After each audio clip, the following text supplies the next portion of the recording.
ইয়া রাসূলুল্লাহ, হাবিবাল্লাহ, হুজুর 70,000 বছর পর পর ওই তারাটা একবার করে চমকায়, একবার চমকায়, 70,000 বছর পর আবার চমকায়।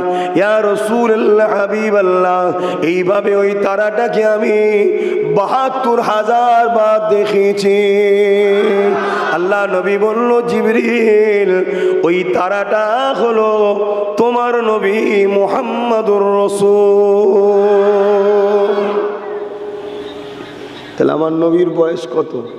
আমার নবীকে আল্লাহ কবে বানিয়েছে এর কোনো ক্যালকুলেটর কেউ দিতে পারবে? যিনি বানিয়েছে তিনি জানেন। তবে এতটুকু আমরা জানতে পেরেছি, আল্লাহ নবীকে সাহাবা হুজুররা জিজ্ঞাসা করেছেন, ইয়া রাসূলুল্লাহ, হাবিবাল্লাহ, আল্লাহ পাক সর্বপ্রথম কোন জিনিসকে সৃষ্টি করেছে? নবী আমার জানিয়েছেন, সর্বপ্রথম আল্লাহ পাক তোমার নবী নূর মুবারককে সৃষ্টি করেছে। আল্লাহ যখন নিজেকে সৃষ্টি করতে চাই, নিজেকে প্রচার করতে চাইলেন, ওই সময় আল্লাহ তিনার হাবিবের নূর মুবারককে তৈরি করলেন। ওই নূরকে আল্লাহ নিজের কাছে কুদরতি ভাবে রেখে দিলেন। কিন্তু দুনিয়া জমিনে যখন আমার রাসূলকে পাঠাতে চাইলেন, কিভাবে পাঠানো শুরু হলো এইভাবেই সংক্ষেপে একটু আলোচনা করে আল্লাহ পাক হযরতে জিবরাইলকে বললেন, ও জিবরাইল, জমিনে চলে যান, জমিন থেকে মাটি নিয়ে আসেন, আমি আল্লাহ পাক আদমের শরীর বানাবো। হযরতে জিবরাইল দুনিয়া জমিনে চলে আসলেন, মাটিকে খোঁড়াতে লাগলেন। মাটি ওই সময় আল্লাহর হস্তে দিয়ে জিবরাইলকে বলতে লেগেছে, আমাকে নেবেন না। হযরতে জিবরাইল আল্লাহ পাকের হস্তা শুনে ফিরে চলে গেলেন, মাটি নিয়ে গেলেন না। আল্লাহ মিকাইলকে পাঠালেন, একই ঘটনা ঘটলো। ইসরাফিলকেও পাঠালেন, একই ঘটনা ঘটলো। হযরতে আজরাইলকে আল্লাহ বললেন, আজরাইল জমিনে যান, মাটি নিয়ে আসেন। হযরতে আজরাইল এসে বলে, যখন মাটি নিতে এসেছি এই জমিন তখন আল্লাহর রাস্তা আমাকে দেয়। আমি জমিনকে বলি, মাটি রে, তুমি জিনার রাস্তা দিচ্ছ, সেই আল্লাহ তো আমায় পাঠিয়েছে, কোনো কথা হবে না। তাই আজরাইল জমিন থেকে মাটি নিয়ে গিয়েছিল। আজরাইলের এই কাজ দেখে আল্লাহ পাক আজরাইলকে মানুষের জান কবজের জিম্মা দায়িত্বটা দিয়ে দেয়। আল্লাহ বাজি আশা করে, আদমের রূহ, কেন তুমি ভেতরে যাচ্ছ না? ওই সময় রূহ বলতে লেগেছে, আল্লাহ পাক মাটির আদমের ভেতরটা বড় অন্ধকার। এ নওজওয়ানেরা, আল্লাহ ওই সময় নূরে মুহাম্মদ রাসূলুল্লাহ নূর মুবারককে আদমের কপালে বা পৃষ্ঠে আল্লাহ বা রেখে দিলেন। এই রেখে দিবার পর আদম আলাইহিস সালামের রূহ ওই নূরে মুহাম্মদ রাসূলের নূরে দিবানা হয়ে ভেতরে চলে গেল, আর বেরোতে চাইছে না। আল্লাহ পাক আদম নবীকে সম্মানের জন্য সিজদা করার হুকুম দিল। সমস্ত ফারিস্তারা সিজদা করলো, কিন্তু ইবলিস করলো না। এ ফারিস্তা তোমরা কেন করলে? ফারিস্তারা বলেছিল, আদমের মাটির শরীর ভেতর দিয়ে নূরে মুহাম্মদ রাসূলকে দেখতে পেয়েছিলাম, ওই নূরের ইশকে দিবানা হয়ে গিয়ে আমরা মাথাকে নত করে দিয়েছিলাম। হযরতে আব্বা জান আদম আলাইহিস সালাম দুনিয়া জমিনে চলে আসলেন। আব্বা জান আদম আলাইহিস সালাম আর আম্মা জান হাওয়া আলাইহিস সালামের সংসারের মাধ্যম দিয়ে জোড়া জোড়া সন্তান হতে লাগলো। একটা পুত্র সন্তান, একটা কন্যা সন্তান। কিন্তু আদম আলাইহিস সালামের একজন সন্তান ছিল, যিনার কোনো সন্তান জোড়া হয়নি, তিনি সিঙ্গেল এসেছিলেন। তিনি হলেন হযরতে ঈসা আলাইহিস সালাম। তাই তেনার সঙ্গে কোনো কন্যা সন্তান সন্তান আসেনি। আদম আলাইহিস সালাম এই বাচ্চাকে কার সঙ্গে বিবাহ দেবে? আদম আলাইহিস সালাম আল্লাহ পাকের কাছে খানচার দোয়া চেয়েছিলেন। জান্নাতীদের খানচা যখন আসতে লাগে একটা হুরের মাধ্যম দিয়ে খানচাটা আল্লাহ পাঠায়।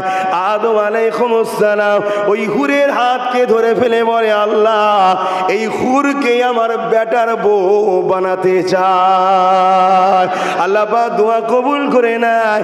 হযরত নবী ঈসা আলাইহিস সালামের সঙ্গে এই জমিনেতে জান্নাতি হুরের নিকাহ হয়েছে। এ নওজওয়ানেরা, আমি যে বিষয়টা বলতে যাইছি, হযরত আদম আলাইহিস সালাম থেকে ওই নূর মুবারকটা হযরত ঈসা আলাইহিস সালামের পেছনাতে চলে আসে। হযরত ঈসা আলাইহিস সালাম থেকে কি সমস্যা হচ্ছে মুরব্বির? আরে বাবা সব খুঁজে নেবে খনি আছে, কিছু ভেতরে ফাঁকা টাকা আছে।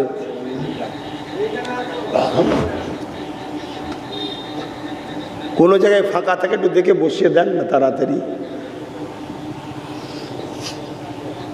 আমিও তাড়াতাড়ি করছি, বুঝতে পারছেন তো, কেন ঘরের দিকে মন পড়ে আছে। কখন বেরিয়েছি বলেন তো? এ নওজওয়ানেরা, হযরত ঈসা আলাইহিস সালামের পেছনাতে নূর মুবারক আল্লাহ পাঠিয়ে দিলেন। কিভাবে আমার রাসূলুল্লাহ নূর জমিনে এসেছে দেখুন। আদম আলাইহিস সালাম থেকে ঈসা আলাইহিস সালাম, এইবারে নবীদের মাধ্যমে আস্তে আস্তে আস্তে হযরত ইব্রাহিম খলিলুল্লাহর পেছনাতে ওই নূর মুবারক চলে আসে।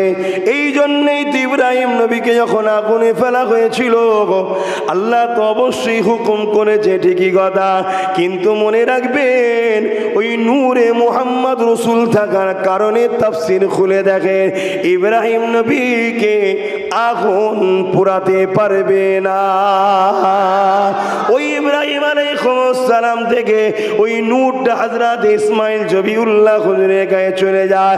তাই ইব্রাহিম জবিউল্লাহ হুজুরকে যখন তরোয়াল চালানো হয়, ওই গলা তখন কাটতে চাইছে না, কেননা আমার রাসূলুল্লাহ তখন ইসমাইল আলাইহিস সালামের পেছনাতে ছিল। এইভাবে নূর আস্তে আস্তে আস্তে, অনেক লম্বা কথা, আমার রাসূলুল্লাহ দাদা যান হযরত আব্দুল মুত্তালিব হুজুরের কপালে চলে আসে।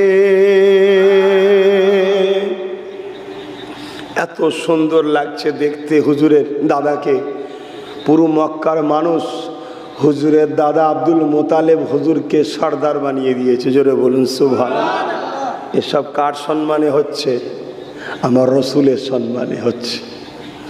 আমাদের সমাজে একটা কথা সোশ্যাল মিডিয়া খুললে বা অনেক পাড়াতে শোনা যায় যে রসুলের আব্বা আম্মা নওজুবিল্লাহ তাদের ইমান বা ধর্ম নিয়ে আলোচনা হয়, তাই তো নাকি গো? তো রসুলুল্লাহ দাদার কাছে নূর আসছে। বলুন তো ভাই, আপনি সাধারণ একটা মানুষ হয়ে আপনি কোনো পাক পবিত্র জিনিসকে নাপাক জায়গায় রাখবেন? তাহলে আমার আল্লাহ তিনি তিনার নবীর পাক নূরকে নাপাক জায়গায় রাখবে? যদি তার বাবা মা নওজুবিল্লাহ, আমি কীভাবে বলি, এই ভাষা তো বলাও যাচ্ছে না হুজুরের আব্বা আম্মার সামনে, কিন্তু এরকম কথা শোনা যায় না। তা তিনার দাদার কথা একটু শুনুন। হযরত আব্দুল মুত্তালিব হুজুর ওই নূর পেয়ে গেলেন। মক্কা তিনাকে সর্দার বানিয়ে দেওয়া হলো। কিন্তু এই সময় একটা ঘটনা ঘটে যায়। বছরে যখন হজের সময় আসে, এলাকা মানুষেরা সবাই আল্লাহর কাবার দিকে আসে। সেই সময় পৃথিবীর মানুষেরা অনেকে হযরতে নবী ইব্রাহিম আলাইহিস সালামের দ্বীনের উপরে কায়েম ছিল। ইব্রাহিম নবী হক না বাতিল গো বাবা? তিনার দ্বীনের উপরে কায়েম ছিল। তো সব তো ইসলামের উপরে, জান্নাতি তো।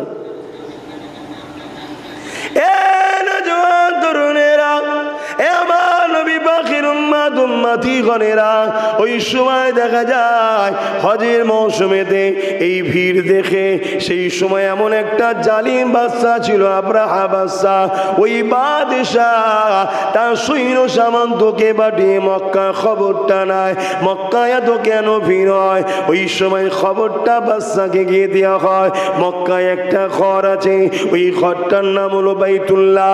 মক্কার মানুষ বড় সম্মানের সঙ্গে ওই ঘরটাকে তওয়াফ করে ভালোবাসে। এমন করে আবরাহা বাদশাহ তার সৈন্যদেরকে জিজ্ঞাসা করে ওই ঘরটা কি খুব দামি দামি পাথর দিয়ে তৈরি? তারা বলল না, সাধারণ পাথর দিয়ে তৈরি।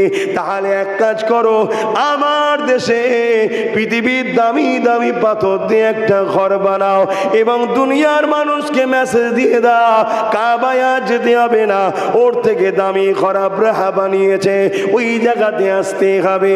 যেমন মালাউন, বুদ্ধিটাও ঠিক তেমন মালাউনের মতো। এই সময়ে ঘরটা বানানো হয়ে গেল। এ যুবকেরা চতুর্দিকে প্রচার হয়ে গেছে, কালকে উদ্বোধন হবে। আজকে একজন কোরআনের যুবক গিয়ে ওই আবরাহার বানানো ঘরের মধ্যে পটি করে দিয়েছে। হযরতে আব্দুল মুত্তালিব হুজুরের ঘরের মধ্যে যখন ওই আবরাহা বাদশার পাঠানো পিয়ন বা দূতটা যখন প্রবেশ করে, প্রবেশ করার সাথে সাথে আমার রাসূলুল্লাহ দাদার মুখের দিকে যখন নজর পড়ে, রাসূলুল্লাহ দাদা আব্দুল মুত্তালিবের কপালে যে নূরে মুহাম্মদ তখন রয়েছে, ওই নূরের চমকেতে ওই পিয়ন তখন অজ্ঞান হয়ে পড়ে গেছে। কিছুক্ষণ পরে হুঁশ ফিরেছে, হুঁশ ফিরার পরে আবার যখন কপালের দিকে তাকিয়েছে, নিজেকে কন্ট্রোল করতে পারেনি। ও তো আবরাহা বাদশার সৈন্য একজন দূত এসেছে, কিন্তু সেই সময়ের প্রজারা বাদশাকে সেজদা করত, বাদশাকে মাথা নত করত। তাই আব্দুল মুত্তালিব হুজুরের কাছে মাথা নত করতে লেগেছে। কিন্তু আমার রাসূলুল্লাহ দাদা কি বলেছিল? মাথা তোলো, একমাত্র আল্লাহ ছাড়া দ্বিতীয় কারো কাছে মাথা নত করা যাবে না। এ থেকে কি মনে হচ্ছে রাসূলুল্লাহ দাদা ইমানদার ছিল না ছিল না? কিছু মাথায় ঢুকছে? তাহলে আমাদেরকে একদল লোক ওই মোল্লা মৌলী সাহেবই শুনিয়ে শুনিয়ে রাসূলের বিরুদ্ধে করাচ্ছে না করায়নি? হ্যাঁ, এগুলো মাথায় রাখুন যে এর অজের লাইনটা কোন দিকে যাচ্ছে, রাসূলুল্লাহর পক্ষে যাচ্ছে না ছোট করতে চাইছে। এ না জওয়ানেরা, অনেক বড় কথা মূল জায়গায় আসি। ওই সময় আবরাহা বাদশার খাদেম দুধ বলতে লেগেছে, এ মক্কা সরদার, আমাকে বাদশা পাঠিয়েছে কাবাকে ধ্বংস করে দেবে। বাদশার এটাই ইরাদা, আপনার সঙ্গে কোনো ঝগড়া নাই, আপনারা যেন কোনো বাধা দেবেন না। ওই সময় আমার রাসূলুল্লাহ দাদা বলেছিলেন, তোমার বাদশার কাছে আমাকে নিয়ে চলো। বাদশার কাছে নিয়ে যাওয়া হলো। যাওয়ার পরে খাদেম বলতে লেগেছে, আবরাহা বাদশার খাদেম বলে, আপনি একটু বাইরে থাকেন, আমি আপনার বিষয় মেসেজটা একটু আবরাহাকে আগে দিই। আবরাহা সিংহাসনে বসে রয়েছে, বড় জালিম অত্যাচারী অহংকারী বাদশা। যখন তার কাছে তার খাদেম গিয়ে বলতে লেগেছে, মক্কা সরদারকে সাথে নিয়ে এসেছি, তবে আপনাকে সতর্ক করে দিচ্ছি, তিনার সঙ্গে বড় আদবের সঙ্গে কথা বলবে। কেন? তিনি সাধারণ মানুষ নয়। তিনাকে দেখার সাথে সাথে তিনার কপালে যে নূর একটা চমকাচ্ছে, আমি অজ্ঞান হয়ে গিয়েছিলাম। তিনি বড় শানওয়ালা মানুষ, তাই একটু আদবের সঙ্গে কথা বলবে। এই যে আবরাহার খাদেম অন্যজনের তারিফ করছে, এতে আবরাহা বন্যী অহংকারী, সে বড় রেগে গেল। রেগে গিয়ে বলতে লেগেছে, ডাকো তো কাকে নিয়ে এসেছো। কিন্তু এইদিকে বড় চেয়ারে অহংকারের সঙ্গে আরো হেলান দিয়ে বসলো। কিন্তু আমার রাসূলুল্লাহ দাদা যখন এই তাঁবুর ভেতরে ঢুকতে লেগেছে, আবরাহা বাদশা আমার রাসূলুল্লাহ দাদার দিকে যেই তাকিয়েছে, নূরে মুহাম্মদ রাসূলের চমক নজরে পড়ে গেছে। আবরাহা বাদশা অটোমেটিক উঠে দাঁড়াতে লেগেছে। আরো জোরে বলুন সুবহান আল্লাহ। আর একটা কথা এই জায়গায় মনে পড়েছে, বিষয়টা একটু অন্য সাইডের হলো। এই জায়গায় যখন মনে পড়েছে একটু টাচ করে দিয়ে যায়। আল্লাহ নবীর কাছে একদিন এক সাহাবী এলেন, ইয়া রাসূলুল্লাহ হাবিবাল্লাহ, আমার একটা উট ছিল, সে পাগল হয়ে গেছে। বাকি সাহাবা ভাইরা বসে রয়েছে। আল্লাহ নবী নূহ নবী তাকে এমন করে বলেন, বাবা পশু ডাক্তারের কাছে যাও। আল্লাহ নবী কথা শুনে সাহাবা ভাইদেরকে বললেন, চলো তো বাবা দেখি ওর উটনিটা পাগল হয়ে গেছে, বলে কি সমস্যা হয়েছে দেখি। আল্লাহ নবীর সাথে সাহাবা হুজুরাও দেখতে যাচ্ছে, বড় কৌতূহল লাগছে। উট পাগল হয়ে গেছে, ডাক্তারের কাছে যাবে। হুজুর কেন যাচ্ছে? হুজুর আমার যেতে লেগেছে, হুজুর আমার যেতে লেগেছে। এ যুবকেরা এমন সময় যখন এই উটের কাজ বরাবর পৌঁছে যায়, ওই উটটা তখন অন্যদিকের মানুষকে তেড়ে তেড়ে ধরে আর কামড়ায়, অন্যদিকে তেড়ে তেড়ে যেতে লেগেছে। অর্থাৎ রাসূলুল্লাহ উটের পিছন দিকে উটের দিকে আগাচ্ছে। উটের মালিক বলে, ইয়া রাসূলুল্লাহ হাবিবাল্লাহ, আপনি বেশি কাছে যাবেন না, ও বড় পাগল হয়ে গেছে, আপনাকে বড় পাগল হয়ে গেছে, কাছে যাবেন না, হুজুর কিছু ঘটনা ঘটে যেতে পারে। আল্লাহ নবী মুচকে এসে বলেছিলেন, বাবা শোনো, তোমাদের নবীকে ওই উটটা খুব ভালোভাবেই চেনে। এ যুবকেরা, তরুণেরা, আল্লাহ নবী পিছন দিকে তার দিকে এগিয়ে যায়, ও অন্যজনকে ধরতে যাচ্ছে, কামড়াচ্ছে, তারা করছে। হঠাৎ করে ওই দিক থেকে যখন মুখটা ঘুরেছে, সোজাসুজি কামলিওয়ালাকে দেখতে পেয়ে গেছে। দ্রুত আমার নবীর দিকে উটটা ছুটে ছুটে আসে, আরে সেই নবী পাকের কদমে মাথা রেখে দেয়। আরো জোরে বলে আহা আল্লাহ ইয়া রাসূলুল্লাহ জিন্দা মারহাবা মারহাবা। তো ভেবে দেখুন, তো রসুলের পাক সাল্লাল্লাহু আলাইহি ওয়াসাল্লামের দাদার কাছে যে হাতি মাথা নত করেছে, এটা দাদার ব্যাপারে নয়,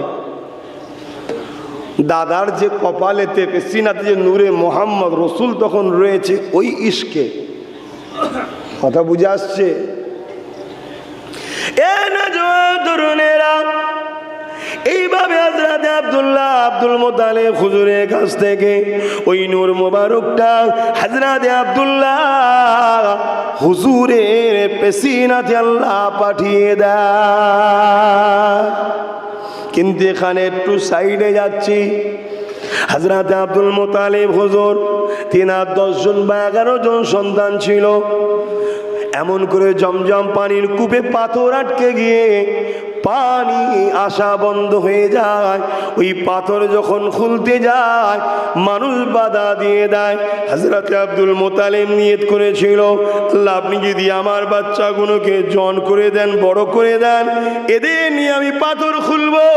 এই পাথর খোলার জন্যে শুকরিয়া আদায় হিসাবে আমার একটা বাচ্চাকে আপনার রাস্তায় জবাই করব, কোরবানি করব। এ যুবকেরা, তরুণের ওয়াদা মান্যত করে নিল। কথা মতো কাজ হয়ে গেল। কিন্তু এমন করে দেখা যায়, পাথর তো খোলা হয়ে গেল, সন্তানগুলো বড় হয়ে গেল, কিন্তু কুরবানি দিচ্ছে না, মান্যতের আদায় হচ্ছে না। তাই একদিন হবে আল্লাহ বা দেখালে, এ আব্দুল মুত্তালিব, তুমি যে ওয়াদা করেছিলে, ওই ওয়াদাকে কেন ভঙ্গ করছো? তুমি আদায় করে দাও, দেরি করো না। হযরত আব্দুল মুত্তালিব হুজুরের ঘুম ভেঙে গেছে, স্মরণে এসে যায়, সন্তান দিয়ে করে নিয়ে আলোচনা করতে লেগেছে।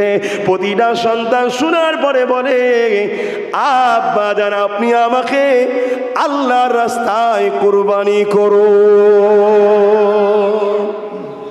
হযরত আব্দুল্লাহ হুজুরের বিনিময়ে 100 উটকে কুরবানি দিয়ে মান্যতের হক আদায় করে দিলেন। এ যুবকেরা, তরুণেরা, এ নবী পাকের প্রেমিকেরা, আজ আমরা বাড়িতে অনেকে অসুস্থ হলে এমন করে আমরা পশুকে জবাই করে মান্যত করি, জানের বিনিময়ে জান আল্লাহ ফিরিয়ে দেন, এই আশায় আমরা করে থাকি। এ নবী পাকের তরুণীরা, যুবকেরা, হযরত আব্দুল্লাহ হুজুর বড় হতে লেগেছে। বিবাহের জন্য হযরত আব্দুল মুত্তালিব হুজুর আব্দে মুন্নাফের কন্যা আম্মা জান হযরত আমিনা হুজুরের সঙ্গে কথা পাঠাতে লেগেছে। ঠিক এমনই সময় এক তওরাতের আলেমা মহিলা হযরত আব্দুল্লাহ হুজুরকে একদিন দেখতে পায়। ওই দেখতে পাওয়ার পরে বলেছিল, আপনি কি সেই আব্দুল্লাহ জিনার বিনিময়ে 100টা উটকে কোরবানি দেওয়া হয়েছিল? তখন তিনি বললেন, হ্যাঁ। ওই সময় আলেমা বলেছিল, আমি আপনাকে 200 লাল উট দেবো, কিন্তু একটা শর্ত হলো আপনাকে আমাকে নিকাহ করতে হবে, বিয়ে করতে হবে। কেননা ওই আলেমা সে তার কিতাবে জ্ঞান তাকে জানিয়েছে আখিরি নবীর আব্বার বিনিময়ে 100 উটকে কুরবানি করা হবে। এবং আব্দুল্লাহ হুজুরের পেশিনাতে যে নূর ছিল ওই আলেমা তখন দেখেছিল। কিন্তু হযরত আব্দুল্লাহ হুজুর একটাই কথা বলেছিলেন, এই বিবাহের ব্যাপারে আমার গার্জিয়ান রয়েছে, তারা কথা বলবে। এ যুবকেরা, তোমরাও তোমাদের নেকার ব্যাপারে গার্জিয়ানের উপরে নির্ভর করো। নিজেরা যদি এগিয়ে যেতে চাও, মনে রাখবে চোখের নজর বেশি দিন কিন্তু টিকবে না। ওখানে তুমি ধোঁকা খেয়ে যেতে পারো, কিন্তু তোমার বাপ মা কখনো সন্তানকে পানে ভেসিয়ে দিতে পারে না। এই বিশ্বাস তাদের উপরে রাখতে পারো। এখন যে বিষয়ে আলোচনা করতেছে, হযরত আব্দুল্লাহ হুজুরের সঙ্গে হযরত আম্মা আমিনা হুজুরের বিবাহ হয়ে যায়। এই বিবাহ হয়ে যাবার কয়েক সপ্তাহ পরে ওই আলেমা মহিলার সঙ্গে আবার একবার আব্দুল্লাহ হুজুরের দেখা হয়ে যায়। ওই দেখা হওয়ার পর ওই আলেমা মহিলা কিন্তু আর আব্দুল্লাহ হুজুরের দিকে একবার দেখে মুখ ঘুরিয়ে চলে যেতে লেগেছে।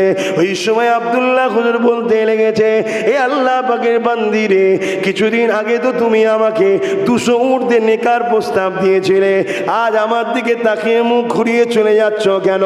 ওই আলেমা বলেছিল, এ আব্দুল্লাহ, আমি একজন তওরাতের পণ্ডিত, আমি একজন তওরাতের আলেম, আমাকে সাধারণ মহিলা মনে করো না, আমিও পাক পবিত্রতা বুঝি। কিন্তু মনে রাখবে আব্দুল্লাহ, তোমার কি নিকাহ হয়ে গেছে? হ্যাঁ, নিকাহ হয়ে গেছে।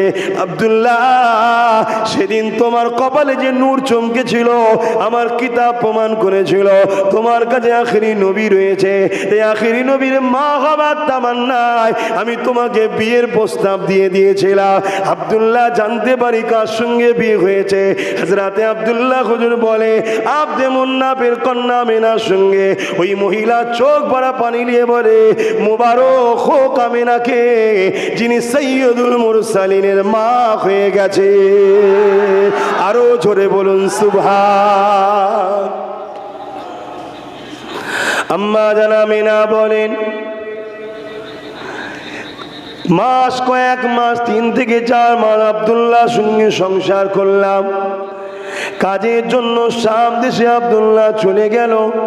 ফিরার সময় মদিনা জমিনে হযরত আব্দুল্লাহ হুজুর ইন্তেকাল হয়ে গেল।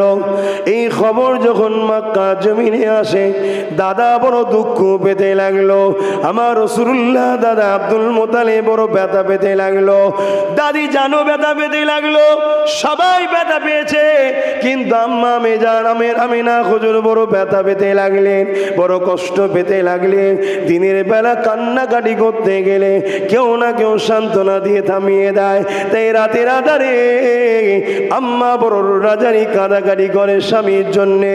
এ যুবকেরা, কিন্তু এই দেখো আমার আল্লাহ পাক এমন করে কাজ করে দিলেন। কি করলেন? প্রতিটা রাত্রিরে একজন করে নবী আলাইহিস সালাম এবং তিনার স্ত্রীদেরকে পাঠিয়ে দিয়ে আম্মা আমিনাকে মুবারকবাদ জানায় ও সান্ত্বনা দিতে লেগে যায়। এ নওজোয়ান তরুণেরা, এইভাবে আম্মা জানেন রাত আসে দিন যায়, দিন আসে রাত যায়। এমন করে আম্মা জান আমিনা বলে, আমার শরীরে খুশবু বাইর হতে লেগেছে, এলাকায় চর্চা শুরু হয়ে গেছে। আমিনা কোথা থেকে খুশবুটা পায়? এত খুশবু বাইর হয়। আম্মা জান হযরতে আমিনা হুজুরের এমন করে এই খবরটা চতুর্দিকে ছড়িয়ে যায়। হযরতে আব্দুল মুত্তালিব হুজুরের স্ত্রী একদিন আম্মা আমিনাকে জিজ্ঞাসা করে, মারে তুমি আতর কোথা থেকে পাও? আম্মা আমিনা বলেছিলেন, আম্মা এই আতর আমার নয়, এ আতর হলো আমার গর্ভে যিনি রয়েছে তিনার শরীরের খুশবু। এ যুবকেরা, তরুণেরা, 1 মাস 2 মাস 3 মাস যায়, তোমার আমি যখন মায়ের পেটে ছিলাম মার পেট বড় হতে লেগেছিল, কিন্তু আম্মা জান আমিনা বলেন আমার 7 মাস 8 মাস কেটে যাচ্ছে, আমার পেট কখনো বড় হচ্ছে না এবং মায়েদের চলতেও বড় কষ্ট হয়। কেন? বাচ্চা বড় হলে চাপ লাগে, ভারী হয়, ব্যথা যন্ত্রণা সবই হয়। আম্মা আমিনা বলেন কিছুই হয় না এবং কোনো ভারী অনুভব করতে পারি না।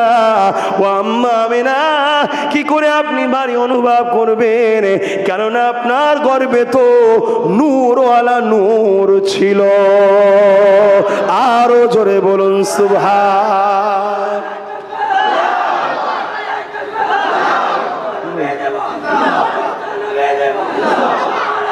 আল্লাহ এইভাবে আমার হুজুর পাক সাল্লাল্লাহু আলাইহি সাল্লামের খুশিতে দিন রাত কাটছে। আম্মা জানের সময় হয়ে গেছে দুনিয়ায় আসার।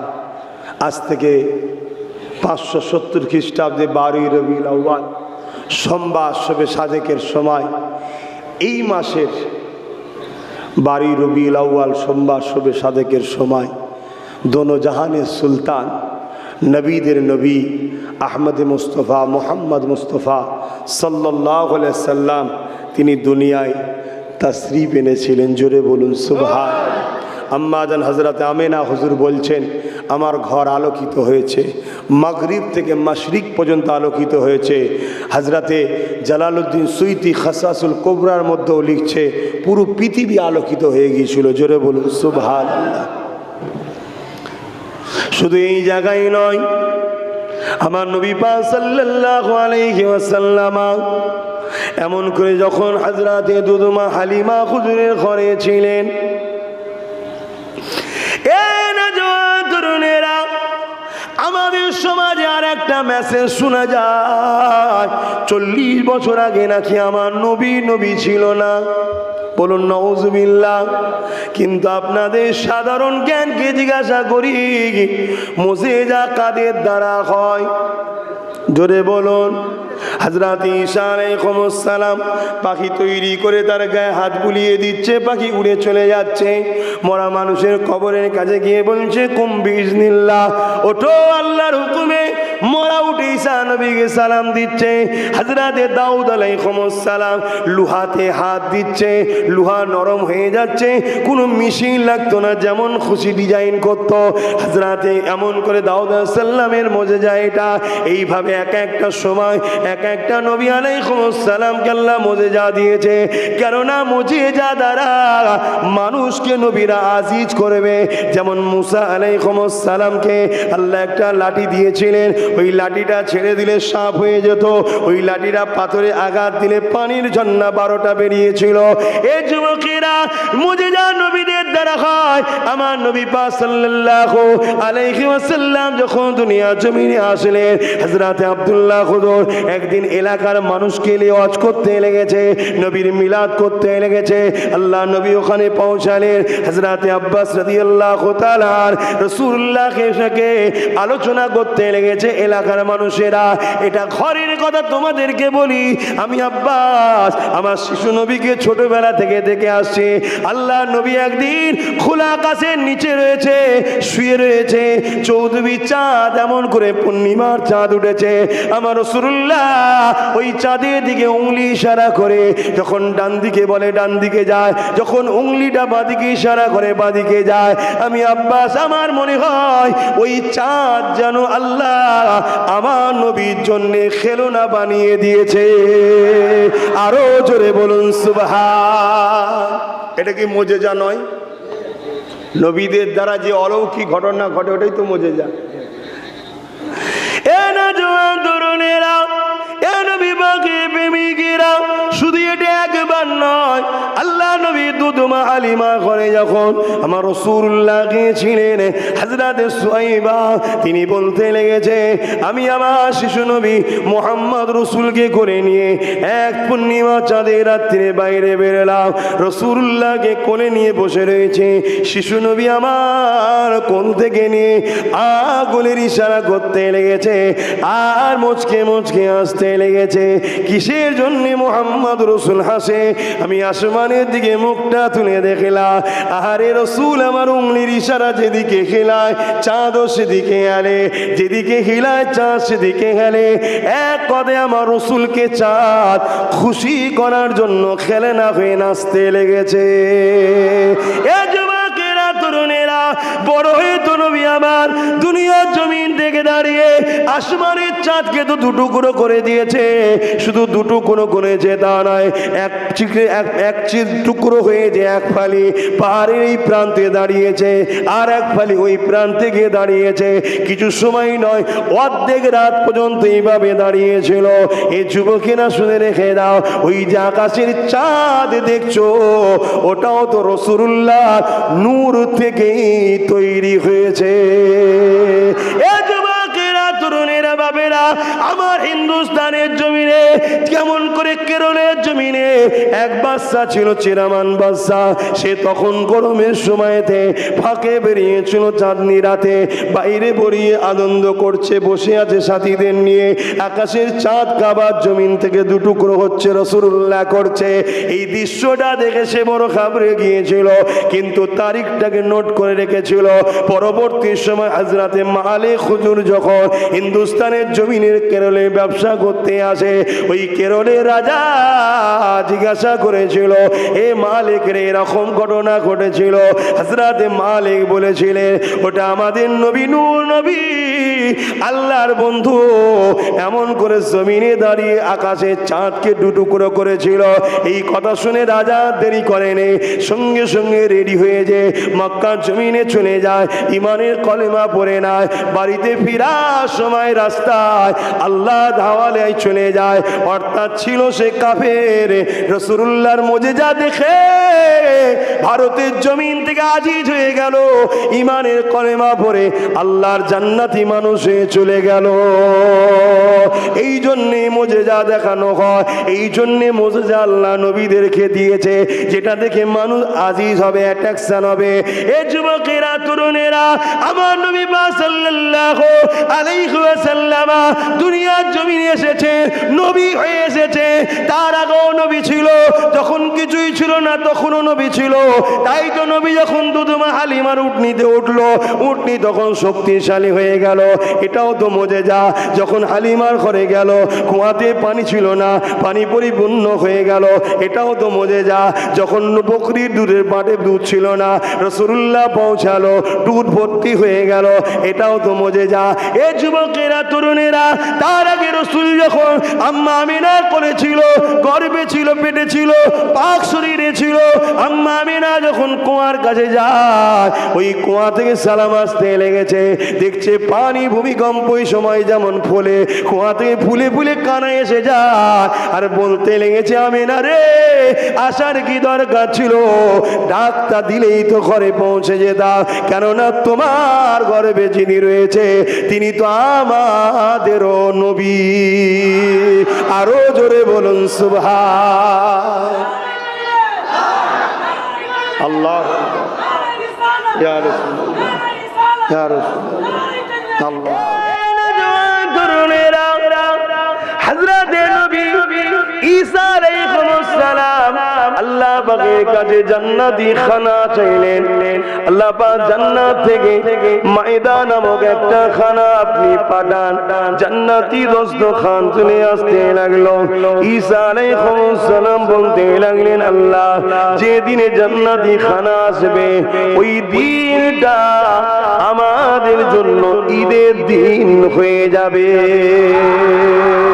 কেননা জান্নাতি খানা মানে নিয়ামত, নিয়ামত, আল্লাহ নিয়ামত আসছে, তাই আমরা খুশিতে ঈদ বানাবো। শুধু আমাদের জন্য নয়, আমাদের পরবর্তী যুগ যুগ ধরে ঈদ চলবে। এখন বলুন তো দেখি, জান্নাতে খানা আসার দিনটা যদি ঈসা নবী ঈদের দিন বানাতে পারে, এ নবীর উম্মত উম্মতিরা, তিনি না হলে জান্নাত হতো না।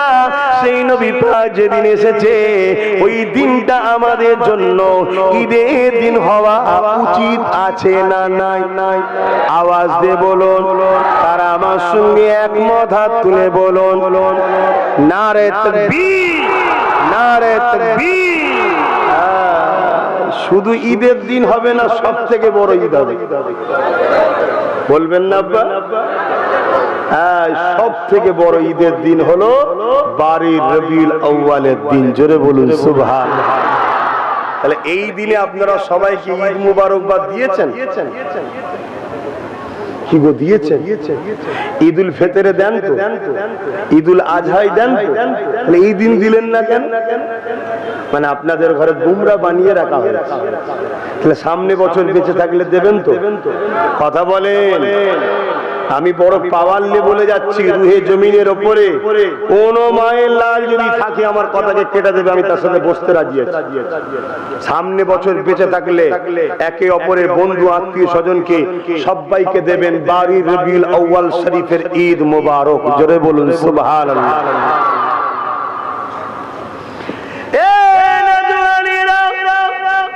হযরত ওমর ফারুক রাদিয়াল্লাহু তাআলা এমন করে আরাফাত দিনে এক ইহুদির সঙ্গে দেখা হয়েছে।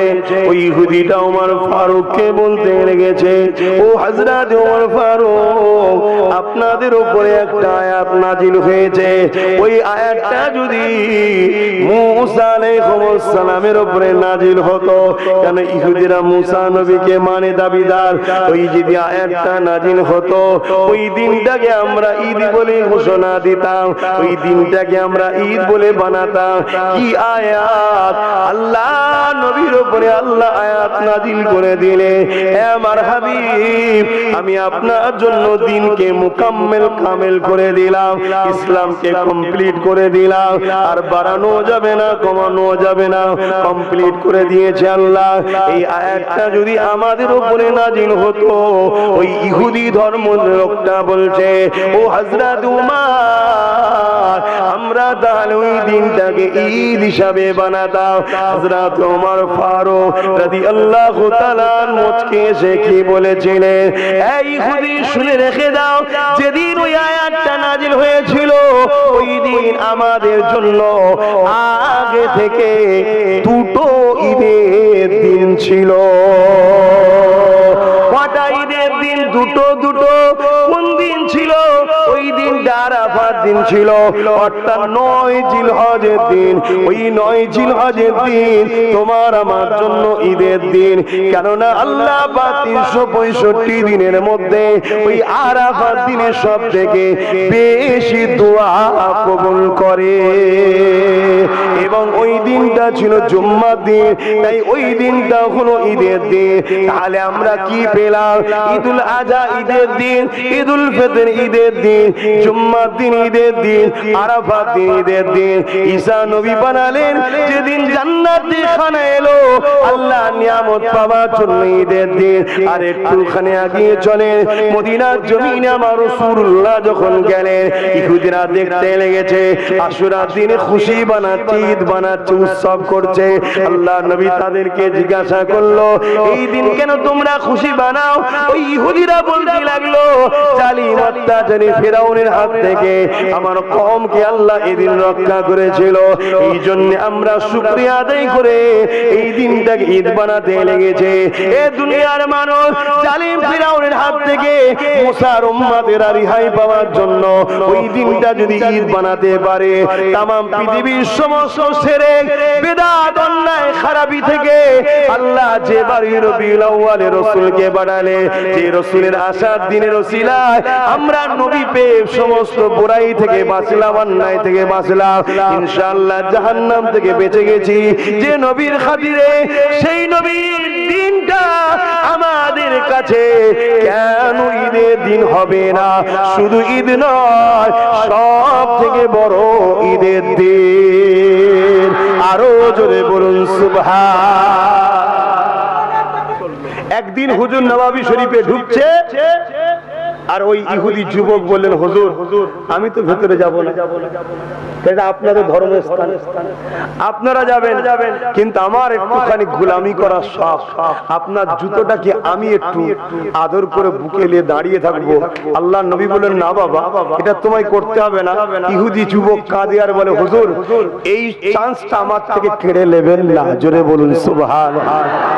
একবার শুধু বল লা ইলাহা ইল্লাল্লাহু মুহাম্মাদুর রাসূলুল্লাহ। ওই ছেলেটা বাপের দিকে একবার তাকায়, মায়ের দিকে একবার তাকায়।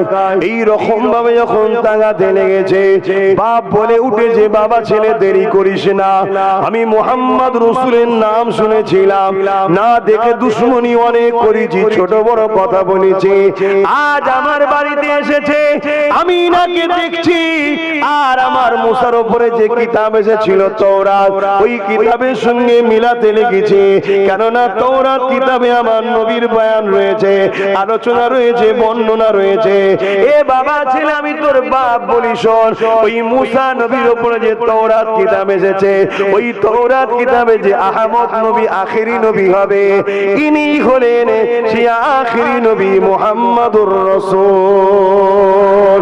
এই বাবা ছেলে দেরি করিস না, কলেমা খানা পড়ে নে বাবা, যেই বাপের পক্ষ থেকে, কেননা তখন খলমা বললে জুলুম করা হতো, মারা হতো। ছেলেটা বলতে লেগেছে আশহাদু আল্লা ইলাহা ইল্লাল্লাহু ওয়া আশহাদু আন্না মুহাম্মাদান আবদুহু ওয়া রাসূলুহু, লা ইলাহা ইল্লাল্লাহু মুহাম্মাদুর রাসূলুল্লাহ। এই কলেমা যেই পড়া শেষ হয়ে গেল, ছেলেটা দুনিয়া জমিন থেকে আল্লাহর ডাকে চলে গেল। ইন্না লিল্লাহি ওয়া ইন্না ইলাইহি রাজিউন। এ যুবক, আমাকে বলতে দাও, এই ছেলেটা, ইনি আর ছেলে নাই, ইনি এখন সাহাবী হয়ে গেছে। ইনার সম্মান কত গৌসুল আজমের থেকেও বেশি, ইনার সম্মান কত সুলতান হিন্দ মঈনুদ্দিন আজমিরির থেকেও বেশি, ইনার সম্মান কত ইনি আমার মুর্শিদ কেবলা মুজাদ্দিদ জামান দাদা হুজুরের থেকেও বেশি, পৃথিবীর সমস্ত ওলিদের থেকেও বেশি। অথচ জীবনে কোনোদিন নামাজ পড়ার সুযোগ পাইনি, পড়েনি, রোজা রাখার সুযোগ পাইনি, রাখেনি। শুধু একবার জীবনের শেষ সময় নবীকে নবী বলে কালেমা পড়ে সাহাবিয়ার খাতায় নাম লিখে দিয়েছে, সাহাবীর খাতায়। সঙ্গে সঙ্গে তিনার সম্মানটাকে আল্লাহ বা এত করে দিল যে নবী বলে দিলেন সাহাবিকান নুজুমি বিআইদি ইহতাদাই তুমি হেতাদাই। তো আমার সাহাবারা হলো আকাশের তারকারা, জিন্নায় যাকেই ধরবে জান্নাত অর্থাৎ হিদায়েতের রাস্তা পাবে। আরো জোরে বলুন সুবহান। শুনছেন তো আমার কথা? কেন ইনি সাহাবী হয়ে গেছে।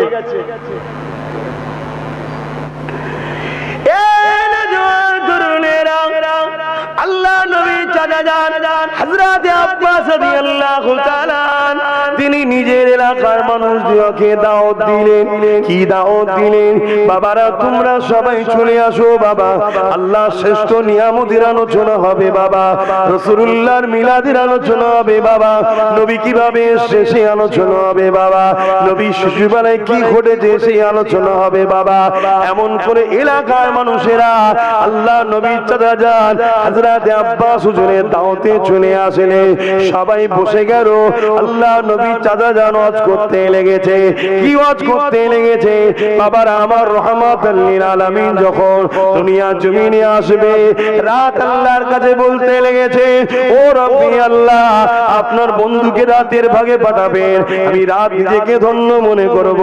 দিন আল্লাহর কাছে বলতে লেগেছে, ও রব্বি আল্লাহ, আপনার বন্ধুকে দিনের ভাগে পাঠাবেন, আমি দিন বড় ধন্য মনে করব। সবাই নবীকে পাওয়ার জন্য ধন্য মনে করে। হায়রে মুসলমান, আল্লাহ খুশি হয়ে তোমাকে আমাকে সেই নবীর উম্মত করেছে। এরপরও যদি নবীকে পিয়ার না করতে পারি, নবীকে যদি চিনতে না পারি, আমার তোমার মতো কপাল ফাটা তাহলে কে হতে পারে?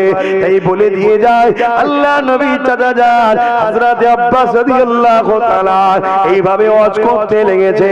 আল্লাহ নবী ওই রাস্তা দিয়ে কোনো কাজে যাচ্ছিলেন। আল্লাহ নবীকে দেখে সকলে দাঁড়িয়ে গেলেন, সালাম দিলেন। দাঁড়িয়ে সালাম দেওয়া এটা সাহাবা হুজুরদের সুন্নাত, তাই আমরাও দাঁড়িয়ে সালাম দিই।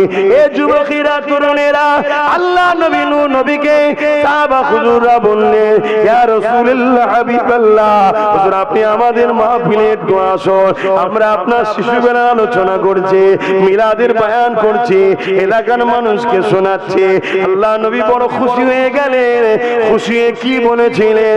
এ বাবা সাহাবারা, তোমরা যাবো অবশ্যই, আমি অবশ্যই যাব, কেননা আমি নবী যা দেখি তোমরা তা দেখতে পাও না। ও ভালো করে বুঝবে, নবী সাহাবা হুজুর দিগকে বলে আমি রাসূল যা দেখি সাহাবা তোমরা তা দেখতে পাও না। এর মানে সাহাবারাও আমার নবীর মতো নয়। যদি নবীর মতো হতো তাহলে নবী যা দেখে সাহাবারাও তা দেখতে পেত। কিন্তু আজ কিছু মুফতি মাওলানা দাবিদার আমাদের ঈমানকে লুটার জন্য নবীদেরকে আমাদের মতো বানাতে চাইছে। বলুন নাউযুবিল্লাহ মিন জালিক। এ যুবকেরা, তরুণেরা, আল্লাহ নবী মাহফিলে এলেন, নবী আমার জানতে চাইলেন কি আলোচনা করো বাবা। ওই সময় আল্লাহ নবী চালা যান বলে ইয়া রাসূলুল্লাহ হাবিবাল্লাহ, এদেরকে আমি আলোচনা শোনাতে লেগেছি যে নবী আমাদের ঘরে হুজুর ছোটবেলায় যখন এসেছিলেন আমি আব্বাস নিজের চোখে দেখেছি এক পূর্ণিমার চাঁদে আল্লাহ নবী খোলা আকাশের নিচে এমন করে শুয়ে রয়েছে। তখন নবী আমার শিশু নবী, ছোট শিশু নবী শুয়ে রয়েছে। পূর্ণিমার চাঁদ উঠেছে, চৌদ্বী চাঁদ, গোল চাঁদ, পুরু চাঁদ। আর আমার রাসূলুল্লাহ ওই চাঁদের দিকে উংলিকে ইশারা করে, যখন ডান দিকে ইশারা করে চাঁদ ডান দিকে চলে যায়, যখন বাঁ দিকে ইশারা করে বাঁ দিকে চলে যায়। এ যুবকেরা, এমনটা যেন মনে হচ্ছে আল্লাহ পাক দুনিয়ার বাচ্চারা তাদের বাপ মারা তাদের বাচ্চাদের জন্য বিভিন্ন খেলনা দেয়, আর আমার রাসূলুল্লাহ শিশুবেলায় আল্লাহ খেলনা হিসাবে ওই চাঁদকে খেলনা বানিয়ে দিয়েছে। আরো জোরে বলো সরকার কি আমদ, হুজুর কি আমদ, আকা কি আমদ, হাবিব কি আমদ, শফাত কি দামত, নারে তাকবীর। বাপেরা, নওজোয়ান তরুণেরা, আল্লাহ নবী নূহ নবী দয়া নবী এই মাসে 12 তারিখ সোমবার সময় সাদেকের সময় এসেছিল। পৃথিবীর মায়েদের ইজ্জত আবরু রক্ষা করেছে। নারীগুলোকে জ্যান্ত পুঁতে দেওয়া হতো, আমার রাসূলুল্লাহ সেগুলোকে বন্ধ করেছে। রাজা মহারাজারা মানুষের উপরে জুলুম করত, আমার নবী ইনসাফের রাজনীতি শিখিয়েছে। এই পৃথিবীর জমিনে মাকে খুন করা হতো, আল্লাহ নবী মায়ের পায়ের তলায় জান্নাতি আদর্শ শিখিয়েছে। আল্লাহ নবী নূহ নবী দয়া নবী বাপেদের সম্মান দিয়েছে, বাপগুলোকে জান্নাতের দরজা বানিয়ে দিয়েছে। এ যুবকেরা, তরুণেরা, বাপেরা, পৃথিবীর জমিনে বিধবাদের কোনো সম্মান ছিল না, তাদেরকে হত্যা করে দেওয়া হতো। আল্লাহ নবী নূহ নবী দয়া নবী নিজে তিনি আম্মা জান খাদিজা হুজুরকে বিবাহ করে প্রমাণ করে দিয়েছে, আহারে আমি তোমাদের রাসূলুল্লাহ জানিয়ে দিলাম এটা কোনো অন্যায় কাজ নয়, উপরন্তু এটা একটা বড় সওয়াব ও নেকির কাজ। এক কথায় পৃথিবীতে যত অন্যায় ছিল, যত জুলুম ছিল, বুরাই ছিল, খারাপ ছিল, আল্লাহ নবী 63 বছরের জিন্দেগিতে এই অন্যায় বুরাই গুলোকে মিটিয়ে দিয়ে এই পৃথিবীর জমিনে সাম্য প্রতিষ্ঠিত করেছে, এই পৃথিবীর জমিনে ইনসাফ প্রতিষ্ঠিত করেছে, এই পৃথিবীর মায়েদের সম্মান দিয়েছে, এই পৃথিবীর বাপেদের ইজ্জত মর্যাদা দিয়েছে, এই পৃথিবীর এতিমদের ঘরে সাহারা দিয়েছে। মনে রাখবেন, আবার নতুন করে পৃথিবীর জমিনে নারীদেরকে বড় অবজ্ঞা করা হচ্ছে, নারীদের ইজ্জত আবরুকে লুটা হচ্ছে, নারীদেরকে হত্যা করা হচ্ছে, নারীদেরকে বেইজ্জতি করা হচ্ছে, বা বাপ মার উপরে আবার জুলুম হয়ে যাচ্ছে, চারিদিকে বৃদ্ধাশ্রম করে উঠতে লেগেছে। এর কারণ হলো একটাই, এ উম্মতে মুহাম্মাদি তোমার আমার সঙ্গে রাসূলুল্লাহ সম্পর্ক দূরত্ব বেড়েছে। এই নবী পাকের সম্পর্ক দূরত্ব বাড়ার জন্য কাল তুমি যখন বুড়ো হবে তখন তুমি বুঝতে পারবে, আমার মায়েরা কাল যখন বয়স হবে, বুড়ি হবে, তখন আপনারা বুঝতে পারবেন এখনো সময় আছে। আল্লাহ নবী জানিয়ে দিলেন, দুনিয়ার মানুষেরা তোমরা তোমাদের বাচ্চাদিগকে 3টে শিক্ষা প্রথমে দাও। নাম্বার 1 শিক্ষা হলো আমি রাসূলুল্লাহ আমার প্রেম ও আদবের শিক্ষা দাও। দ্বিতীয় নম্বর হলো আমি নবীকে ভালো যখন বাসো আমার আহাল পরিবারদের প্রেম আদবের শিক্ষা দাও। তৃতীয় নম্বর হলো প্রতিটা বাচ্চাকে বাপ মার উচিত কালামুল্লাহ মহান সৃষ্টিকর্তা কি মেসেজ দিয়েছে ওই কোরআনের শিক্ষা দিয়ে দাও। আল্লাহ নবী জীবনে এমনও কোনো দিন যায়নি যেই দিনটা নবী পাক উম্মতিদের জন্য কাঁদেনে আল্লাহ নবী শিশুবেলা উম্মত করে কেঁদেছে। হযরত দুদমা হালিমার ঘরে গিয়ে ওখানেও রাসূল উম্মত করে কেঁদেছে। আবার পুনরায় আম্মা আমিনার ঘরে ফিরে এসে ওখানেও রাসূল উম্মত করে কেঁদেছে। এ যুবকেরা তরুণেরা পরিবারের জন্য কখনো কাঁদেনি। নিজে ক্ষুধার্ত 3 দিন পেটে পাথর বেঁধেছিল তথাপিও খাবার জন্য কখনো কাঁদেনি। নবী আমার যখনই কেঁদেছে আল্লাহ আমার উম্মতিদের কি হবে উপায়? এ যুবকেরা তরুণেরা, এ দুনিয়া তোমাকে টিভি ধরিয়ে দিয়েছে, এ দুনিয়া তোমাকে মোবাইলের নামে সিনেমা যাত্রা নাটক ফাংশন ঢুকিয়ে দিয়েছে যার মধ্যে কোনো শান্তি নাই। তুমি আমেরিকার অনুসরণ করছো, তুমি পাশ্চাত্য দেশের অনুসরণ করছো, তারা নাকি মডার্ন বলছো, কিন্তু শুনে রেখে দাও আমেরিকার প্রতিটা সংসারের খবর নিয়ে দেখো, প্রতিটা সংসারে আগুন লেগে গেছে, প্রতিটা সেকেন্ডে সেকেন্ডে আমেরিকায় ধর্ষণ হচ্ছে, প্রতিটা সেকেন্ডে সেকেন্ডে খুন হচ্ছে। হ্যাঁ, তারা আকাশ ছোঁয়া বাড়ি করতে পারে, তারা জাহাজ প্লেন বানাতে পারে, কিন্তু মানুষের হৃদয়ে রাজত্ব করতে পারেনি, মানুষের দিলে কখনো শান্তির ব্যবস্থা করে দিতে পারেনি।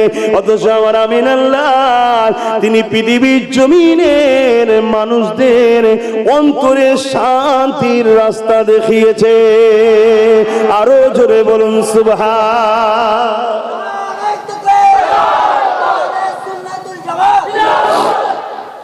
আম্মা জানা মেনা বলতে লেগেছে, এ দুনিয়া মানুষেরা আমার বাচ্চা দুনিয়া জমিনে আসবে, আমি আমিনার গর্ভে রয়েছে। এক এক তারিখে এক একটা নবী আলাইহিস সালামরা আসে, তিনাদের পরিবাররা আসে। একদিনে মুসা আলাইহিস সালাম আসলো। এ যুবকেরা তরুণেরা আমি আমিনাকে মুবারকবাদ দিতে লেগেছে। আম্মা আমিনা বলেন আমার কাছে একদিন ইব্রাহিম নবী আসতে লাগলো, আম্মাকে ডাক দিয়ে বলতে লাগলো, এ মা আমিনা আপনার গর্ভে সাইয়্যিদুল মুরসালিন রয়েছে। মা আমিনা জানো জানো জানো আমি যখন কাবা শরীফটা তৈরি করলাম আল্লাহ পাক বললেন ইব্রাহিম তুমি কি চাও? আমি আমিনা রে আল্লাহ পাকের কাছে কি চেয়েছিলাম তুমি জানো? ও মা আমিনা আমি আল্লাহকে বলেছিলাম ও রব্বি আল্লাহ পাক এই যে আখেরি নবী হবে ওই আখেরি নবীটা আমার নসলে পাঠাবেন, আমার খানদানে পাঠাবে। কেন? কিয়ামতের দিনে প্রত্যেকের বংশ নসল ধরে ধরে ডাকা হবে। আমি ইব্রাহিম চাই কিয়ামতের দিনে আল্লাহ যখন আমাকে ডাকবে এই বলে যেন ডাকে মুহাম্মাদের দাদু ইব্রাহিম এদিকে আসো। এ যুবকেরা তরুণেরা নসিব আলা তো আমরা দোয়া চাওয়া ছাড়াই আল্লাহ আমাদেরকে কিয়ামতের দিনে যখন ডাকবে এ মুহাম্মাদের উম্মতিরা এদিকে আসো। আকীদা ঠিক করতে পারছেন তো? আসেন আর একটু আম্মা আমিনার কথা বলে নি, তারপরে আপনাদেরকে নিয়ে দোয়া চাইবো। এই যুবকেরা তরুণেরা আম্মা আমিনা বলতে লেগেছে এলাকায় একটা আওয়াজ শুরু হয়ে গেছে, সবার কানে কানে কথা হচ্ছে আমিনা কি খুশবু মাকে, যেখানে যায় যে এলাকায় যায় পুরো ঘর এলাকাটা খুশবু হয়ে যায়। এই খুশবু আমিনা কোথা থেকে পায়? এই যুবকেরা তরুণেরা আম্মা আমিনাকে তিনার শাশুড়ি মা জিজ্ঞাসা করলে ও মা আমিনা কি এমন আতো তুমি মাখো, কোথা থেকে পেয়েছো মা? এলাকায় একটা সমালোচনা হচ্ছে যে আতর কোথা থেকে আমিনা পেয়েছে। আম্মা আমিনা নিজের মুখে থুতুখানা জমিনে নিক্ষেপ করে দিয়ে বললেন মা শুধু আমার শরীর থেকে নয় থুতু থেকে খুশবু বাইর হচ্ছে। মায়ের খুশবুটা আমিনা কোনো কিছু মাখে না, তাহলে খুশবু কোথা থেকে আসে? আম্মা আমিনা জানিয়ে দিলেন হে আমার আম্মা এবং পৃথিবীর নারীরা আমার বাচ্চা আমার শরীরে রয়েছে, ওই মুহাম্মাদের খুশবু বাইর হচ্ছে। আরো জোরে বলুন সুবহান।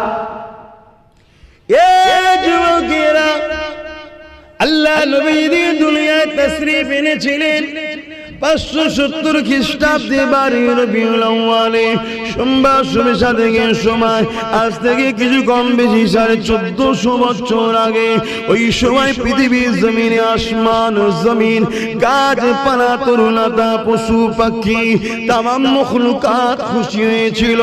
কাবা বুঝেছিল আমি শিরক মুক্ত হব, আমি মুক্তি পেয়ে যাব। কাবাও খুশি হয়েছিল, মক্কার জমিন খুশি হয়েছিল, আমি রহমতের নবীর কদম পাবো। একমাত্র অসুখী হয়েছিল শয়তান আর শয়তানের অনুসারীরা। আজও দুনিয়া জমিনে কোন জায়গায় যদি আমার নবীর আমদের আলোচনা হয়, আমার নবীর প্রশংসা তারিফ করা হয়, আমার নবীর আগমনের আলোচনা হয়, আজও দুনিয়া জমিনে এই মাসটা এলে এই তারিখটা এলে সবাই খুশি হয়, আসমান জমিন খুশি হয়, গাছপালা তরুলতা খুশি হয়।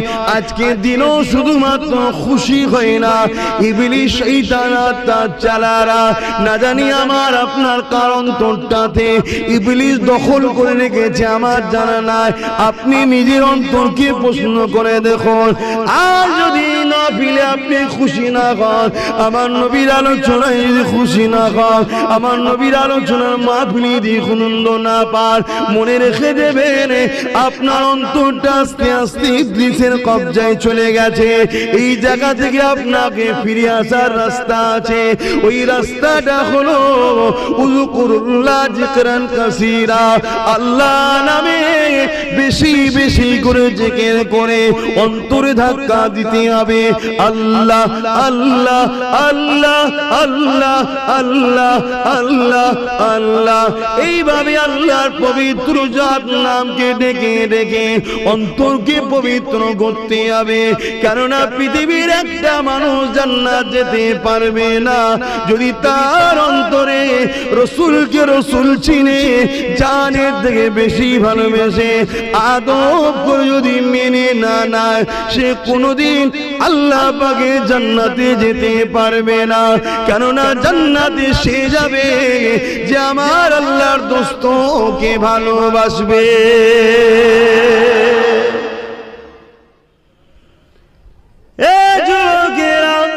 ইসলামের ইতিহাসে আমার নবীর বহু প্রেমিক রয়েছে, আমার নবীকে অনেক ভালোবেসেছে, কিন্তু আমার নবীর প্রেমে ইসলামের ইতিহাসে সর্বপ্রথম যিনি জান দিয়েছে উনি কোন পুরুষ নয়, উনি হলো নারী, যিনার নাম হলো আম্মা জান হযরতে সুমাইয়া।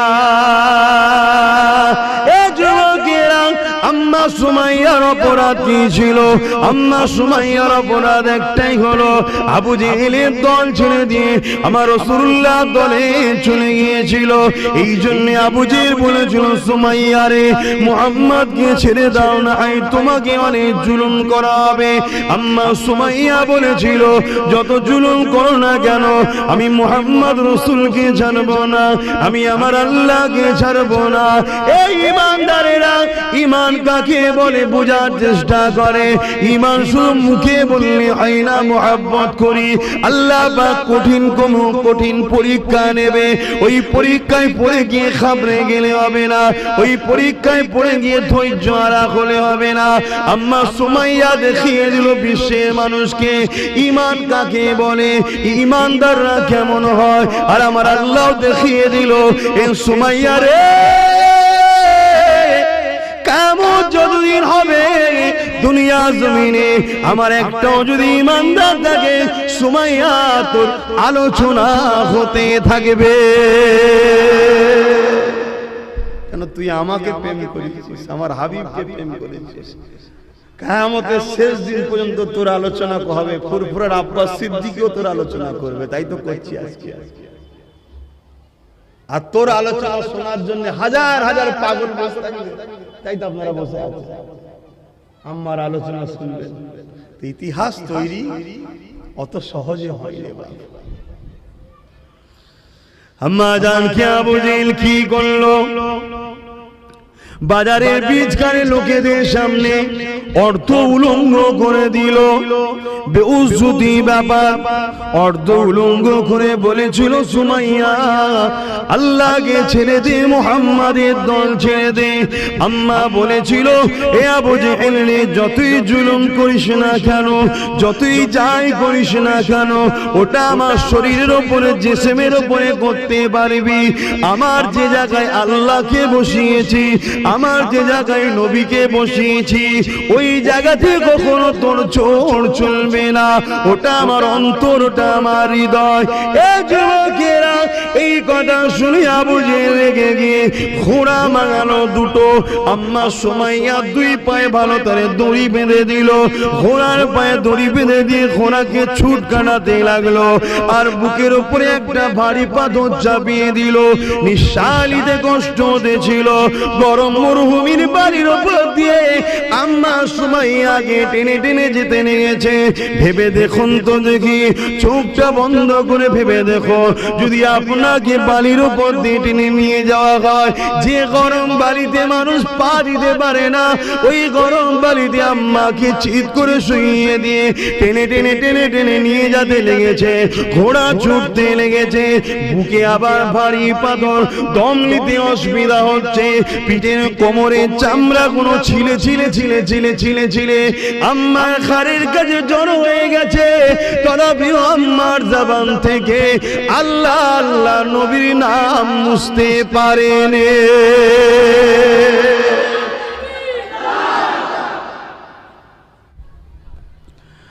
আল্লাহ নবী যখন দুনিয়ার জমিনে আসলেন, নবী আমার আস্তে আস্তে বড় হলেন। যে কাজ নিয়ে নবী আমার এসেছিলেন, ওই মেসেজটা নবী পৌঁছাতে লাগলো। কাবা শরীফের পাশে দাঁড়িয়ে গেল। নবী আমার দাঁড়িয়ে গিয়ে বলতে লাগলো, লা ইলাহা ইল্লাল্লাহ আনা মুহাম্মাদুর রাসূলুল্লাহ। যারাই নবীকে ভালোবাসতো, যারাই মুহাম্মদকে আলামিন বলেছিল, যারাই আমার নবীকে বলতো খুব ভালো ছেলে, যারা আমার নবীর প্রশংসা করত, যারা আমার নবীর সঙ্গে নিজের বাচ্চাদেরকে খেলতে বানাতো, নবী না হলে তাদের বাচ্চারা যাবে না, সব সময় আমার নবীকে যারা খুঁজতো। কিন্তু নবী যখন 40 বছর বয়সে বলল, লা ইলাহা ইল্লাল্লাহ আনা মুহাম্মাদুর রাসূলুল্লাহ, এ বিশ্বের মানুষেরা, তোমাদের হাতে তৈরি করাই 360টা, এরা তোমার ইলাহ নয়, এরা তোমাদের মাবুদ নয়, এরা তোমাদের প্রভু নয়, এরা তোমাদের খালেক নয়, এটা তোমাদের কাল্পনিক বানানো। কেন প্রভুকে কেউ দেখেনি, প্রভুর কোনো ফটো নেই, মূর্তি নেই, প্রভুর কোনো ছবি নেই, প্রভুকে কেউ দেখেনি। প্রভু আমাকে পাঠিয়েছে শতশের নবী রাসূল করে। এর আগে ঈসা নবীকে পাঠিয়েছে, মুসাকে পাঠিয়েছে, ইব্রাহিম নবীকে পাঠিয়েছে, ইসাক নবীকে পাঠিয়েছে, ইসমাইল নবীকে পাঠিয়েছে, ইউসুফ নবীকে পাঠিয়েছে। এইভাবে যুগে যুগে যুগে যুগে তোমরা যখন প্রভুর রাস্তা ভুলে গিয়ে অন্যায়ের দাসত্ব শুরু করো, শয়তানের তাবেদারি তৈরি করো, তখনই প্রভু তার পক্ষ থেকে নবী রাসূল পয়গম্বর পাঠায়। আমি হলাম সে আখিরি জামানার নবী, আনা মুহাম্মাদুর রাসূলুল্লাহ। আমাকে মেনে নাও তোমরা। যারা আমার নবীর প্রশংসা করেছিল, যারা আমার নবীকে আলামিন বলেছিল, চিরসত্যবাদী বলেছিল, তারাই মুখ ফিরিয়ে নিয়ে চলে গেল, কেননা তাদের স্বার্থে আঘাত করলো। এই ছেলেরা, যুবকেরা, আমার আম্মা বোনেরা, আরে আমার নবীকে আল্লাহ পরীক্ষা নিয়েছে, তোমাকে আমাকে নেবে না, হতে পারেনি। সবর করো, ধৈর্য ধরো, দুদিনের ময়া জালে জড়িয়ে আখিরাত দিয়ে ভুলে যেও না গো। সবই আল্লাহ পাকের পরীক্ষা। আবার নবী পাক যখন দুনিয়া গমন করলেন, আরবের ভৌগোলিক রীতিনীতি অনুযায়ী শিক্ষা যাতে ভালো হয়, তাই এমন করে দাইমার কাছে বাচ্চাদেরকে দিতে হয়। এই যুবকেরা, আব্বারা, তরুণেরা দলে দলে বিভিন্ন জায়গা থেকে নারীরা এসেছিল মদিনা মক্কার জমিনে বাচ্চাদেরকে নেবে বলে। আমার রাসূলুল্লাহ বাবা নবী বলে আমার নবীকে কোনো মহিলা নিল না, কেননা তারা জানে এতিম বাচ্চাকে নিলে বেশি টাকা পাবো না। এই যে এতিমকে অবহেলা করা, এটা আজ থেকে নয়, যুগে যুগে চলে আসছে। আরে আমার নবী নবীকে তারা নিল না। একটা একটা বাড়ি থেকে বাচ্চা দিকে নিয়ে যে যার মতো মহিলারা চলে যেতে লাগলো। ওই কাফেলার সঙ্গে রওনা দিয়েছিল হযরত হালিমা বলে একজন মহিলা, বড় দুর্বল মহিলা, গরিব মহিলা, বয়সটাও হয়েছিল এবং গরিবী সংসার, অভাবী সংসারের মহিলা। তাই তিনি তিনার যে উটনিটাকে নিয়ে আসছিল, ওই উটনিটা গরিবের উটনি বলে ভালো খেতে পারেনি, তাই দ্রুত হাঁটতে পারেনি, আস্তে আস্তে পিছনে চলে গিয়েছিল। বাকি কাফেলার সাথীরা আগে আগে এসে ধনী লোকদের ঘর থেকে একটা একটা করে যে যার মতো বাচ্চা নিয়ে, অর্থ নিয়ে তারা রওনা দিতে লাগলো। যখন মক্কা দিয়ে বেরিয়ে যাবে, হযরত হালিমার সঙ্গে দেখা হয়ে যায়। হযরত হালিমা দুদমা হালিমাকে বলে, আর তুমি মক্কাতে যেও না। কেন? মক্কা সব বাচ্চা দিকে আমরা নিয়ে চলে এসেছি। হ্যাঁ, একটা বাচ্চা আছে আব্দুল্লাহর ঘরে, যে আব্দুল্লাহ নাকি দুনিয়ায় নাই, এতিম বাচ্চা। ওই বাচ্চাকে তুমি নিলে সে এতিম, সে খরচ তার মা দিতে ঠিক মতো পারবে না। এমনি তুমি গরিব, আবার ওই বাচ্চাটাকে নিলে তোমার নিজেরই খাওয়া ঠিকভাবে হয় না, বাচ্চাটা যত্ন করতে পারবে না। আম্মা দুদমা হালিমা বলে, মনে বড় ব্যথা নিয়ে মাথা হ্যাট করে তাদের কোনো কথার উত্তর না দিয়ে সুজা আমি আব্দুল্লাহ ঘর আমিনা ঘরে প্রবেশ করলাম। দরজার ভেতরে যখন প্রবেশ করতে লাগলাম, আমি হালিমা দেখতে পেলাম আমিনার কোলে একটা বাচ্চা রয়েছে। মিশাল তার চলে না, আকাশের চাঁদও লজ্জা পেয়ে যাবে এত সুন্দর আমিনার বাচ্চাকে দেখতে।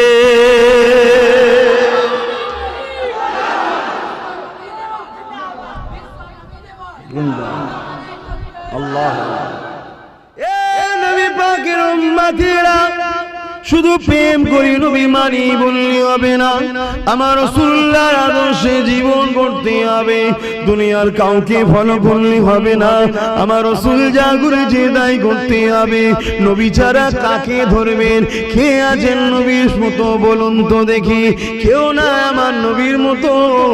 আরে ছোটবেলাতে আম্মা জান দুদমা হালিমা, তিনারও একটা সন্তান ছিল।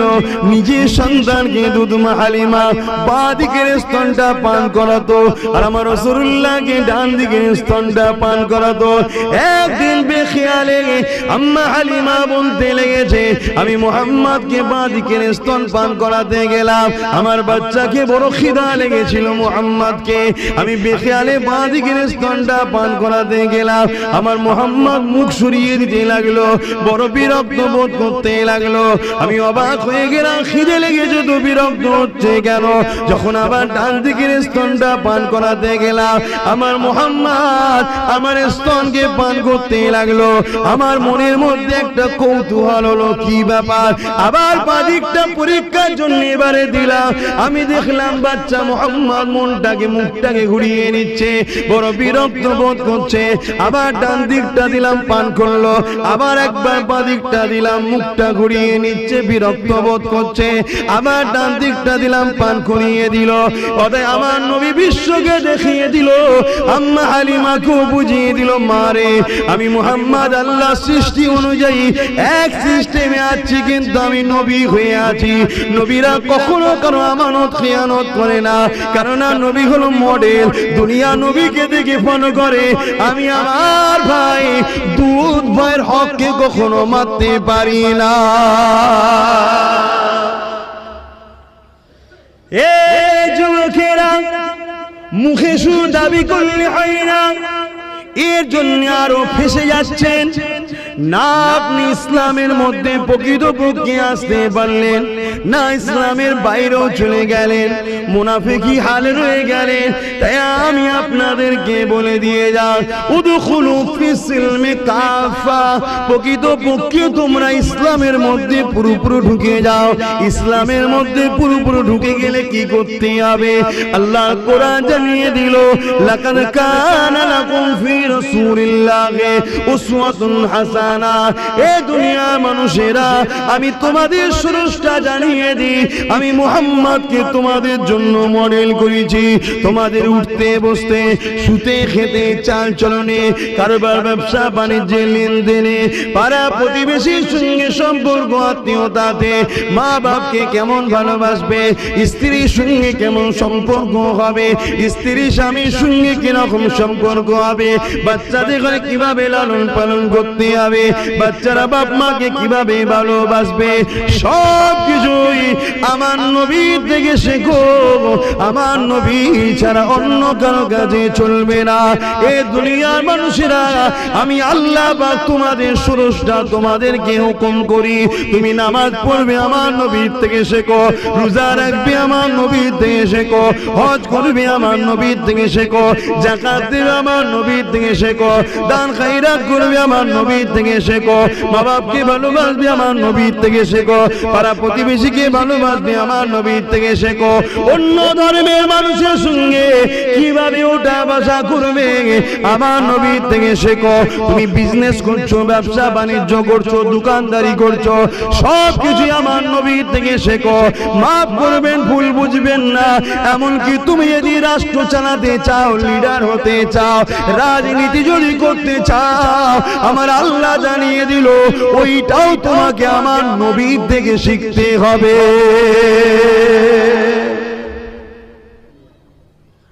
এ যুবকেরা, কেউ যদি আমাকে ভুল বোঝেন, আমার কিছুই করার না, তবে মনে রেখে দেবেন, উঠতে নবীকে ফলো করুন, বসতে নবীকে ফলো করুন, খেতে নবীকে ফলো করুন, শুতে নবীকে ফলো করুন, নামাজে নবীকে ফলো করুন, রোজাতে নবীকে ফলো করুন, হজে নবীকে ফলো করুন, যাকাতে নবীকে ফলো করুন, ব্যবসায়ী নবীদের ফলো করুন, মা বাপের সেবাই নবীকে ফলো করুন, কন্যাকে মানুষ করে নবীকে ফলো করুন, সন্তান মানুষ করে নবীকে ফলো করুন, সংসার জীবনে নবীকে ফলো করুন।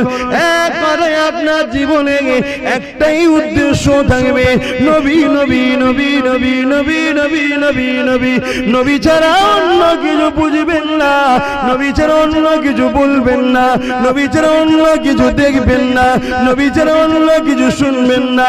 সব জায়গায় যদি নবীকে রাখতে পারেন, তাহলে মনে রেখে দেবে, কাল কিয়ামতের ময়দানে মাথার এক বিদায় লেখাত উপরে আল্লাহ যদি সূর্যকে নামিয়ে দেবে, 12 গুণ তাপকে বাড়িয়ে দেবে, নাকের খুলগুলো গলে গলে পড়তে লাগবে, লোহার নরম হয়ে যেমন লাল হয়ে যায়, জমিনটা লাল হয়ে যাবে।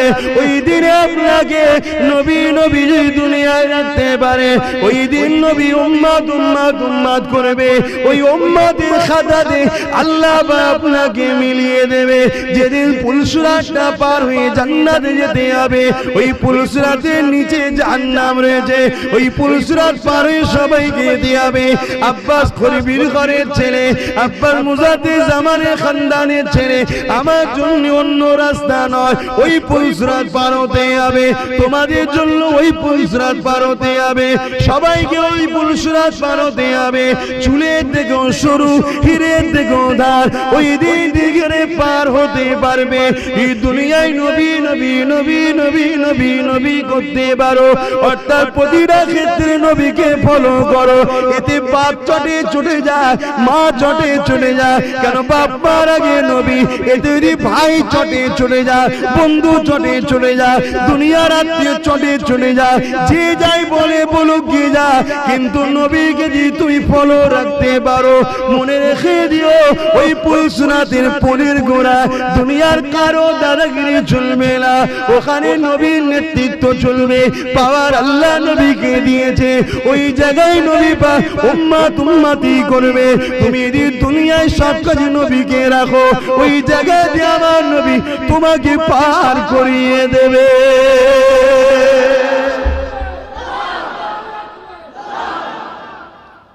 বাকিটা আপনাদের ইচ্ছা।